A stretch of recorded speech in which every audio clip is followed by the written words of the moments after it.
فبأي آلاء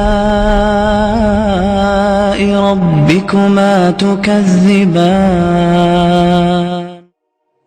میرے اندر، آپ کے اندر خیر کی طاقت بھی ہے اور شر کی بھی ہے۔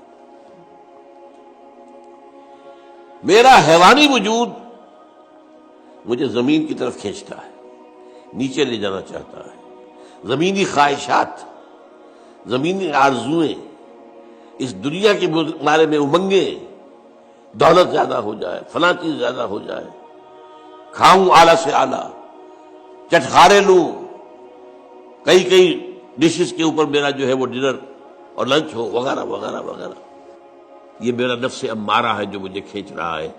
یہ جو حیوانی ہمارے تقاضے ہیں، ظاہر بات ہے کہ یہ اندھے بہرے ہیں، انہیں تو اپنی سینشول گریٹیفیکیشن چاہیے، تسکین چاہیے، بس انہیں اس سے غرض نہیں کہ حلال سے ہو، حرام سے ہو، جائز سے ہو، ناجائز سے ہو، کوئی غرض نہیں۔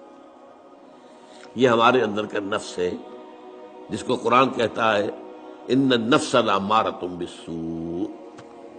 یہ نفس جو ہے یہ تو برائی کی طرف بلاتا ہی ہے۔ اس کے برعکس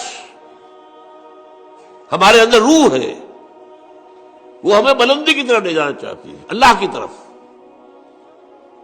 عربی کا ایک قول ہے کل شیء یرجع الی اصلہ، ہر شے اپنے اصل کی طرف لوٹتی ہے۔ یہ جسد ہمارا کہاں سے آیا؟ زمین سے۔ نمبر 2، اس کی غذا کہاں سے آتی ہے؟ اسی زمین سے۔ گندم ہو، چاول ہو، جو ہو، کچھ ہو، یا آپ نے بکری کا گوشت کھایا ہے تو بکری نے گھاس پھوس پات جو کھایا وہ کہاں کا ہے؟ اور نمبر 3، یہ ہمیں نیچے ہی گھسیٹتی ہے، زمین کی طرف۔ روح کہاں سے آئی ہے؟ انا للہ و انا الیہ راجعون۔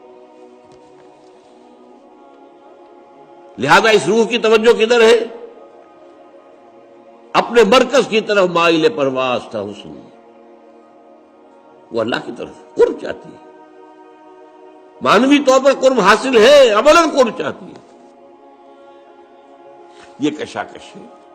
اور یہ بھی نوٹ کر لیجیے اس روح کی غذا کہاں سے آئی ہے؟ اس روح کی غذا اللہ کا کلام ہے۔